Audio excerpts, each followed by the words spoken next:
Hey guys, that's Leonard Magic here, and it's time for MTG Mistakes Part 15. Now, I know some of the topics in this series are really common, and people are like, oh my gosh, I do that all the time, and some of them are so stupidly obscure that you're thinking, why did I even bother to make a video on it? Well, to cover all the bases, of course. If you fix incorrect things that you're doing with the really common scenarios and the really uncommon scenarios, then across the board, you're a good player. But I will say about this one, if you're a complete dick who likes to build unfair game-breaking infinite combos, in other words, you're a modern player, then you're going to run into this all the time, so here's why you're doing it incorrectly. So it's pop quiz time because I'm basically Dora the Explorer and I want you to yell the answer at your screen and I'll pretend to respond to it. Once you cause an infinite combo, or semi-infinite, where there's like a may trigger so you can just stop it at some point, what's the number you stop at? Yeah, I know, 1,000,000, right? Everybody says 1,000,000. I don't know why everybody says 1,000,000, probably because it's a fun number. And most people say it completely without thought. They're like, oh, okay, I'll do this, I'll flip these back and forth, I'll untap this, retap this, untap this, retap this, and I'll stop at 1,000,000. No thought goes into it whatsoever. Then again, of course, if you're like most people at my local gaming store, they'll stop at 1,417,376 just so that you have to write it down. Well, here's an example of why just thoughtlessly thinking of a number is not a good idea. You have to ask yourself, first of all, does your opponent have a semi-infinite combo? Like, for example, my tap dance deck. Specifically, like, for example, the last time I played my tap dance deck. Somebody pulled that Kitchen Finks crap, which seriously they need to ban that card. Seriously. So they had infinite life, but they stopped it at, 10,000, I think they said, because, 1,000,000 is just too much. And I did some quick math. Under perfect circumstances, my tap dance deck with Strength of the Tajuro cast 4 times at the most opportune time with 1 card left in my deck. It can hit for somewhere between like 250,000 and 500,000 damage. But that's it. I can't hit for 1,000,000. So he probably actually should have said 1,000,000. That's a terrible example. But what he really should have said is 100 trillion. I mean, we're talking about his life total. It's really hard to make your life total too high. I mean, a lot of the cards that like flip your life total with your opponents are actually illegal. And what are you going to say, 50? I mean, somebody could probably do 50 damage. So, just in case they swap life totals, make it 50. I don't think so. So, rule number 1 is if you're going to set your life total really high due to an infinite loop, set it really high. And I mean really high. You don't even have to be like a what's the Latin name for this many zeros type person. You could just say, oh, I'll set my life total at 1 and then 1,000,000 zeros after it, whatever number that happens to be. I don't think somebody's going to hit you for that much. I really don't. Unless they have an infinite damage combo, obviously, and then there's just nothing you can do. Most people say, I'm going to hit you for whatever you said your life total is plus 1. Which, by the way, is mistake number 2. I'm going to hit you for double your life total is what you should have said. What if they can prevent 1 damage?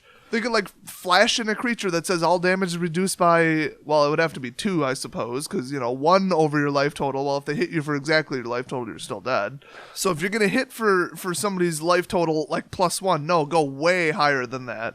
They could honestly just play an instant that grants them 3 life, and oops, you just wasted your infinite combo. Mistake number 3 is, could this backfire? Which I've already kind of said that. If your opponent is at 3 life, and you're going to cause some kind of infinite damage combo, we'll say, Burn from Within. So somehow they generated infinite mana, and so they said, oh, 1,000,000. Okay, feed in 1,000,000 to Burn from Within and try to hit you. So the value of X is 1,000,000, so they actually generated 1,000,001, obviously, to pay for the spell. And your opponent was at 3 life. I mean, 3 life. I don't think you need to hit them for 1,000,000, but then again, you already saw that they had a resupply in their deck, so they could gain 6 life at any time. In fact, it's a white-red life gain manipulation deck. Oh my gosh, you don't know what they're going to do, so you better hit them for a really high number, right? So, haha, you're an immature MTG player that likes monster trucks, giant robots, and stupidly large numbers that you can brag to your friends about. And then they go all Wobbuffet on you and play Deflecting Palm, and now you're roasted for 1,000,000. But if you hit them for exactly 3, or maybe just 4, just to be sure, they might have cast Resupply. Going too low is a mistake, going too high is a mistake, and really any amount above your life total would still result in you losing if you're casting Deflecting Palm. So if they're at 3, you're at 20, and you say 20 damage and they Deflecting Palm it, you're still taking 20, you still die. So it's the same as a million. So the correct answer in this case is actually really obvious. Let's just say this was in Standard because that's a lot easier than saying it's in Modern because that's way too many cards to consider. So in Standard, what is the best life gain? And honestly, it probably would be Resupply. I feel like maybe there's a higher life gain, but 6 is pretty darn high. Then count the number of cards they have in their hand, which is, probably 2 or 3, whatever at that point. Then think to yourself, what's the mana cost of all the instants or, flash creatures or anything else in their hand that could gain them life? Resupply costs 6, so if they have 2 cards in their hand, don't say, oh, they might be able to potentially gain 12 life. They don't have 12 mana, probably.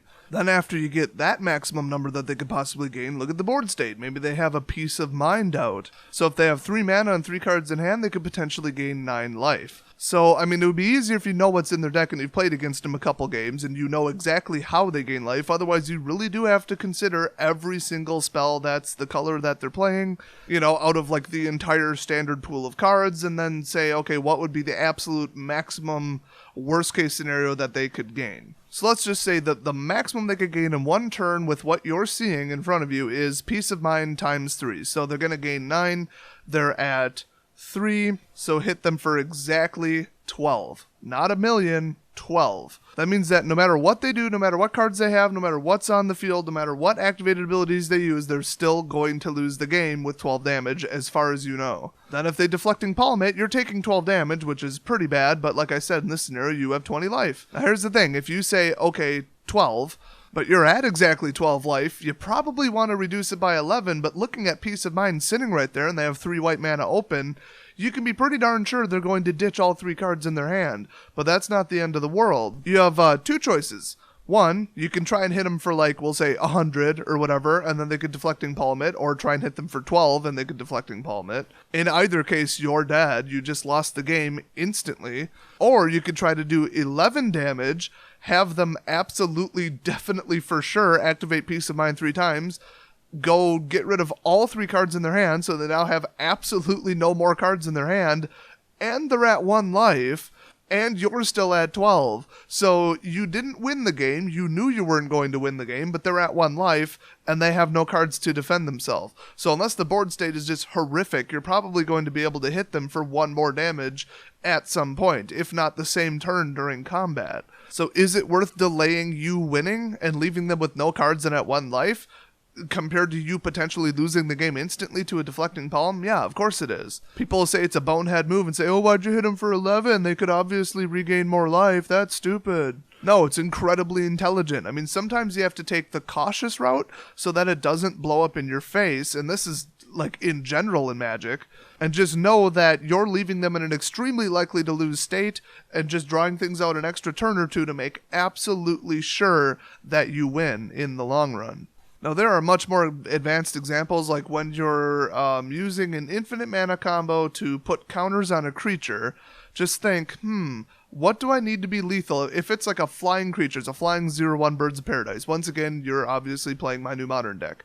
Also, it's not an infinite loop. It's a semi-infinite loop, but whatever. It generates 500 mana. So you want to put some counters on Birds of Paradise, and they only have 5 life left. You probably should not drop 500 counters on Birds of Paradise because they might steal it. They might have, active treason or something and just steal it and then hit you with it. It's in the air and you're about to swing. It's already main phase 1. You're about to swing with it and win the game. They don't have an air blocker as far as you know. But if they, pin it down for 1 turn, then steal it, or somehow, quicken their sorcery, because almost all stealing spells are sorceries, and then steal it so that they could block with it, I would say let all the rest of the mana fizzle, or put a ton of counters on a different creature, preferably another flyer that can block it, just to make sure that just in case they don't take advantage of the fact that you just souped up that creature to unbelievable levels. I've actually specifically seen this happen in a game. People drop 1,000,000 counters on a creature because they just freaking love the word 1 million. They like to say it. It's a fun value, apparently.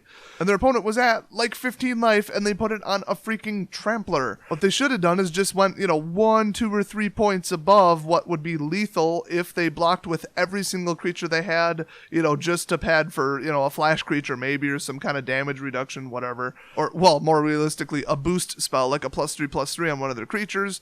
And then if they steal it, you've only got like 18 power and toughness creature or something like that, something reasonable. And the very next turn, the guy, I think he used some kind of spell that blew up an opponent's creature, and then its current power or toughness or something like that is done directly to the owner's life total.